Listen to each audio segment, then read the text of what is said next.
নমস্কার দর্শক বন্ধুরা, ইমেজ বেঙ্গল হেলথ কেয়ার অনুষ্ঠানে আপনাদের সকলকে স্বাগত। হাড় ক্ষয়, হাড়ের ঘনত্ব কমে যাওয়া, এই সমস্ত কথাগুলো আমরা প্রায় আমাদের আত্মীয় স্বজন বন্ধুবান্ধবদের কাছে শুনে থাকি, কিন্তু এগুলো সম্পর্কে বোধহয় আমাদের সঠিক ধারণা খুব একটা সবসময় হয় না। তবে আমরা এটাও শুনে থাকি যে কেউ পড়ে গেছেন, একটু বয়সে পড়ে গিয়ে তার হাড় ভেঙে গেছে, তার চোট লেগেছে। আচ্ছা, এগুলোর কারণ কি? অস্টিওপোরোসিস। এই অস্টিওপোরোসিস কি, কেন হয়, কাদের হয়, পুরুষদের না মহিলাদের? এই সমস্ত বিষয়গুলি আমাদের জানা অত্যন্ত জরুরি। আর সেই কারণে আজকে আমি উপস্থিত হয়েছি অ্যাপোলো মাল্টি স্পেশালিটি হসপিটালে। আমরা আমাদের মধ্যে পেয়েছি প্রখ্যাত অর্থোপেডিক সার্জন ডক্টর বুদ্ধদেব চট্টোপাধ্যায়কে। ডাক্তারবাবুকে আমাদের সময় দেওয়ার জন্য ধন্যবাদ, নমস্কার জানাবো। নমস্কার, থ্যাংক ইউ। ডাক্তারবাবু, ইদানিং দেখা যায়, ইদানিং না মানে এটা একটা রয়েছে যে বয়স্ক মানুষ যারা, বা অনেক ক্ষেত্রে দেখা যাচ্ছে যে পড়ে গেলে খুব চট করে তাদের হাড় ভেঙে যাচ্ছে। তো এই হাড়টা দ্রুত ভাঙে, এর কারণটা কি? এইগুলো যেগুলো আপনি বলছেন যে খুব অল্প চোটে ফ্র্যাকচার হয়ে যাওয়া, এটাকে বলা হয় প্যাথোলজিক্যাল ফ্র্যাকচার। তার মানে হচ্ছে হাড়টা আগের থেকেই নর্মাল নয়, মানে আগের থেকেই এটা অসুস্থ, ডিজিজড হার্ট। এর মধ্যে একটা খুব পারহ্যাপস সবচেয়ে কমন বা সবচেয়ে বেশি যেটা পাওয়া যায় সেটা হচ্ছে অস্টিওপোরোসিস। অস্টিওপোরোসিস মানে হচ্ছে হাড়ের ঘনত্বটা কমে যাওয়া। আর এটা মূলত দুরকম হয়, একটা টাইপ 1 অস্টিওপোরোসিস আর একটা টাইপ 2 অস্টিওপোরোসিস। টাইপ 1 অস্টিওপোরোসিস দেখতে পাওয়া যায় মহিলাদের মেন্সাস শেষ হওয়ার বা পরে এই জিনিসটার শুরু হয়, মেনোপজের পরে।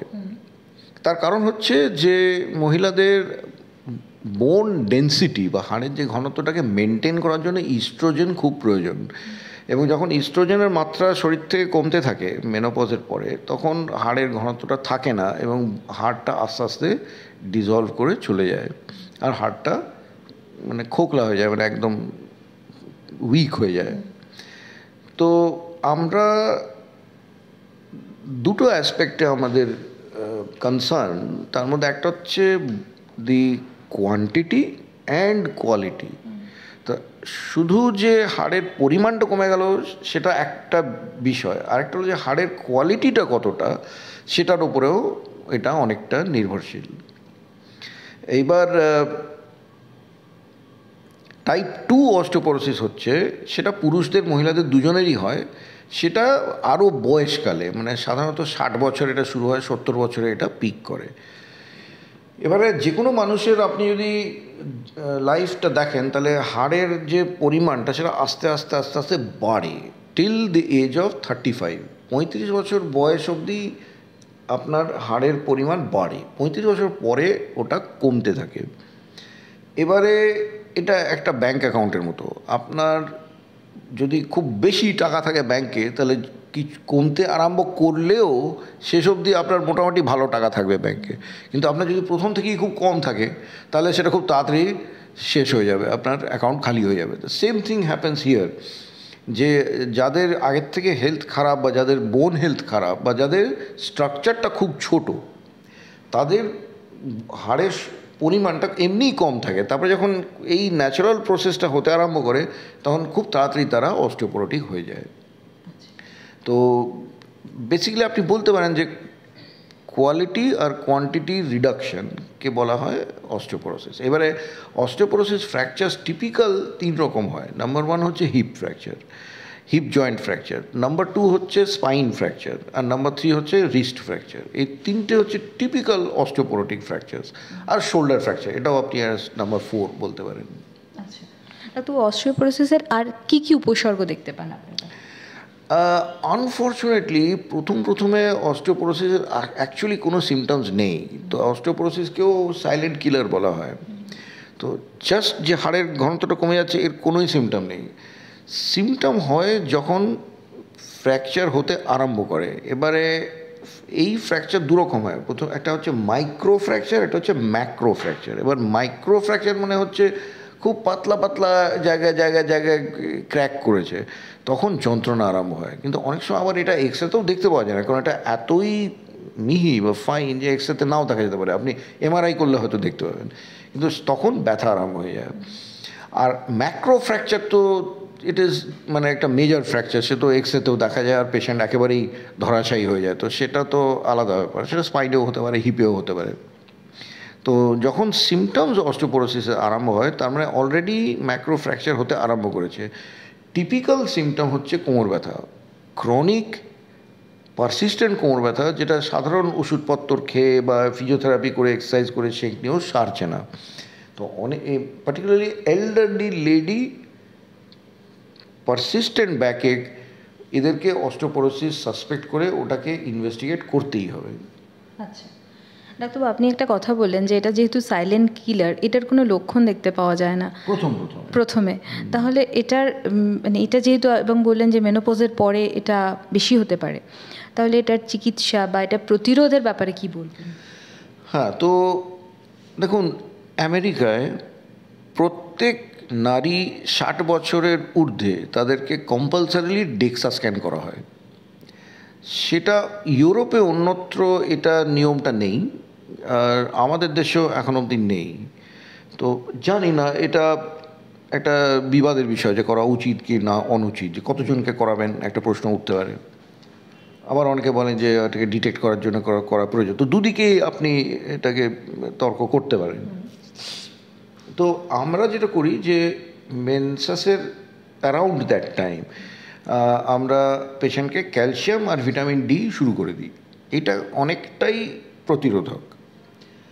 আচ্ছা, আরেকটা হচ্ছে যখন একবার মেনসাস হয়ে যায়, তখন গাইনোকোলজিস্টের সাথে কনসালটেশন করে আমরা অনেক সময় ওদেরকে হরমোন রিপ্লেসমেন্ট থেরাপিতে রাখি।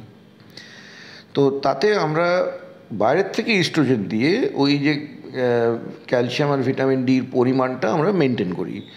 হরমোন রিপ্লেসমেন্ট থেরাপিটা অন্য যে সিমটমস আছে মেনোপজে সেটাকেও কন্ট্রোল করে, কিন্তু হরমোন রিপ্লেসমেন্ট থেরাপি সাধারণত 2 বছরের বেশি দেওয়া হয় না। 2 বছরের পরে তখন বোনটাকে মেনটেন করা যায় অন্যান্য ওষুধ তখন আমরা শুরু করি, কিন্তু তার আগে আমাদেরকে ডায়াগনোসিস করতে হয়। ডায়াগনস্টিক টেস্ট হচ্ছে DEXA scan, dual energy X ray absorptiometry scan. এইটাতে হাড়ের ঘনত্বটাকে এক্স্যাক্টলি মেজার করা হয়।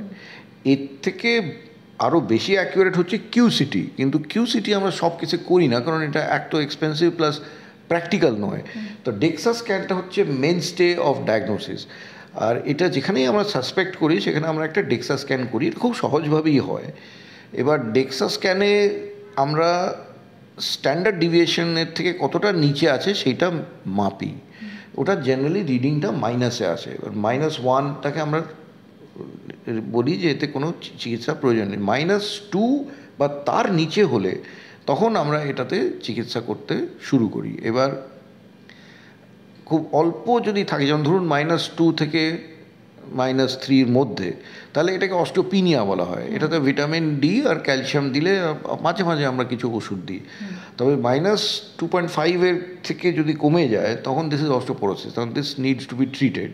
তো আপ টু -3 অবধি দেখুন, এতে আমাদের স্পেসিফিক ওষুধ দিতে হয়। এবার ওষুধ 2 রকমের হয়। একটা হচ্ছে যেটা ওই যে বোন ডেন্সিটি ওটাকে মেনটেন করে, তখন -2.5 -3 অবধি এই ওষুধ দেওয়া যায়। এই ওষুধগুলোকে বলা হয় অ্যান্টি রিজর্পটিভ, মানে বোন রিজর্পশনটাকে থামিয়ে দেয়। কিন্তু -3 এর থেকেও যদি কমে যায় -3.5, তাহলে ওই লেভেলে, অত কম লেভেলে মেনটেন করার কোনো অর্থ হয় না। তখন আপনাকে ওটাকে ওষুধের মাধ্যমে তুলতে হবে, না হলে হবে কি ওই -3.5 মেনটেন করলেও ফ্র্যাকচার হয়ে যেতে পারে। তখন আমাদের যে ওষুধগুলো দিই সেগুলোর নাম হচ্ছে অ্যানাবলিক্স। অ্যানাবলিক্স মানে তাতে আস্তে আস্তে হাড় আরও তৈরি করিয়ে এটাকে আস্তে আস্তে আবার বোন ডেন্সিটিটাকে তুলে দেয়। আচ্ছা, তবে এই চিকিৎসার কি একটা নির্দিষ্ট সময় রয়েছে? হ্যাঁ, সারা জীবনই এই চিকিৎসার মধ্যে থাকতে হয়? কখনো কখনো সারা জীবনে থাকতে হয়, তবে দিটস নট নেসেসারি। এর কিছু কিছু গাইডলাইন্স আছে, ইন্টারন্যাশনাল গাইডলাইন্স আছে। তো গাইডলাইন্সটা বলছে যে আমরা 2 বছর অন্তর ডেক্সাটাকে রিপিট করি, আর জেনারেলি 2 বছর হচ্ছে মিনিমাম ডিউরেশন অফ ট্রিটমেন্ট। এখন এতে যেমন ওষুধ যেগুলো অ্যান্টি রিসপটিভ, যে কথাটা আমরা বললাম, এই ওষুধের নাম হচ্ছে বিসফসফোনেট। বিসফসফোনেটও 2 বছর আমরা টানা দিয়ে যাই, তারপরে আবার একটা রিপিট করি। আর অনেক সময় সিমটোম্যাটিক্যালি পেশেন্ট ভালো হয়ে যায়, বলে যে আমার আর যন্ত্রণা, হাত পা ব্যথা নেই। তো এই প্যারামিটার্সগুলো দিয়ে আমরা কিছুটা ব্রেক ইন থেরাপি দিই, কারণ একটানা ট্রিটমেন্ট করলেও আবার সেখানেও কিছু কিছু সাইড এফেক্ট আছে। তো আমরা ওই সময় একটা হলিডে দিই, ড্রাগ হলিডে দিয়ে আবার হয়তো 2 বছর পরে আবার ট্রিটমেন্টটা শুরু করি। আর যেগুলো অ্যানাবলিক, তার মধ্যে প্রধানত 2টো ওষুধ আছে, একটা হচ্ছে টেরিপ্যারাটাইড আর একটা হচ্ছে ডেনোসোম্যাব। ডেনোসোম্যাবটা 6 মাস অন্তর ইঞ্জেকশন দিতে হয়, টেরিপ্যারাটাইডে রোজ ইঞ্জেকশন দিতে হয়। আবার এখন নতুন নতুন কিছু পেপার বেরিয়েছে যাতে দুটো কম্বাইনও করেছে, যে প্রথমে শুরু করেছে টেরিপ্যারাটাইড দিয়ে, আবার সুইচ টু ডেনোসোম্যাব। কিন্তু এগুলো টেরিপ্যারাটাইডটা 2 থেকে 3 বছর মিনিমাম ট্রিটমেন্ট রেকমেন্ডেড, আর ডেনোসোম্যাবের কোনো টাইম ফ্রেম সেরকম লেখা নেই। তো হতে পারে যে সারা জীবনও চলতে পারে, বা আমরা কিছু বছর পরে আবার ডেক্সার স্ক্যান দেখে আইদার আমরা পদ্ধতিটা চেঞ্জ করতে পারি বা বন্ধ রাখতে পারি। আচ্ছা, একটু অস্টিওপোরোসিস প্রতিরোধে লাইফস্টাইল আর ফুড। হ্যাঁ, ভেরি ইম্পর্ট্যান্ট। যেটা আমি বললাম যে অনেকটা স্ট্রাকচারের উপর ডিপেন্ড করে, যাদের স্ট্রাকচার বড় তাদের অস্টিওপোরোসিস কম হয়। জেনেটিক্যালি কিছুটা ডিটারমিন হয়, যেরকম এই যারা আফ্রিকান রেসেস যারা, তাদের অস্টিওপোরোসিস হয় না। এখন এটা ওরা ওইভাবে সৃষ্টি ওরা। তো কিন্তু এই বিষয়ে তো আমরা কিছু করতে পারি না। আমরা যেটা করতে পারি, আমাদের ইন্ডিয়াতে অসুবিধা হচ্ছে যে আমাদের জেনারেলি মহিলাদের স্ট্রাকচারটা ছোট, স্কেলিটাল মাস ইজ লেস, তো সেটা ওরা খুব অস্টিওপোরোসিসের মানে প্রবণতা খুব বেশি অস্টিওপোরোসিস হওয়ার। তো টু প্রিভেন্ট অস্টিওপোরোসিস আগেন একই জিনিস, যে খাওয়া দাওয়া ঠিক করতে হবে, ভিটামিন ডি রেগুলার ইনটেক করতে হবে, দুধ খেতে হবে, দুধের ডায়েরি প্রোডাক্টস খেতে হবে, যারা ননভেজ খায় তারা ননভেজ খেতে হবে, মাখন, চিজ, এই সমস্ত। আর রোদ্দুরে দাঁড়াতে হবে। Both smoking and alcohol are detrimental. এখানে অ্যালকোহল খেলে বোন মাস কমে যায়, তো এইগুলোকে বন্ধ করতে হবে। আর নেক্সট হচ্ছে এক্সারসাইজ। দেখুন, আমাদের শরীরে মাসেলগুলো কিন্তু হাড়ের সাথে অ্যাটাচ, তাই তো?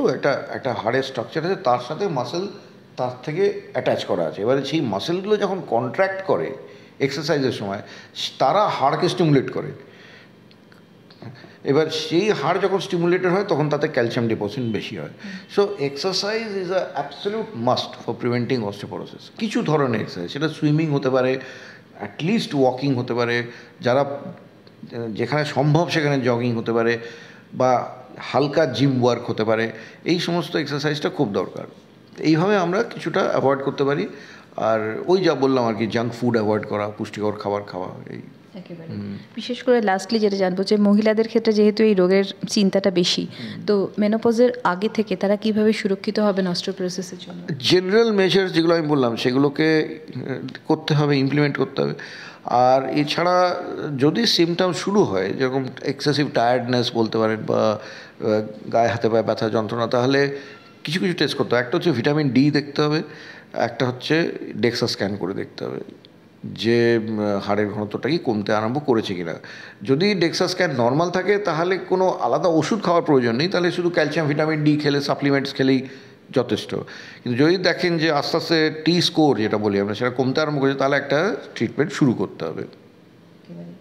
অনেক ধন্যবাদ ডাক্তারবাবু। আমরা দর্শক বন্ধুরা যারা এই অনুষ্ঠান দেখছেন, তারা অস্টিওপোরোসিস সম্পর্কে একটা সুন্দর তথ্য পেলেন, যাতে আগামী দিনে আপনারাও আপনাদের পরিবার, বন্ধু বান্ধব, লোকজনের মধ্যে এই সঠিক একটা ধারণা সেটা তুলে ধরতে পারেন। সকলে দেখছেন যারা এই অনুষ্ঠান, তারা সকলেই সুস্থ থাকুন, ভালো থাকুন। ডাক্তারবাবুকে ধন্যবাদ জানাই। নমস্কার।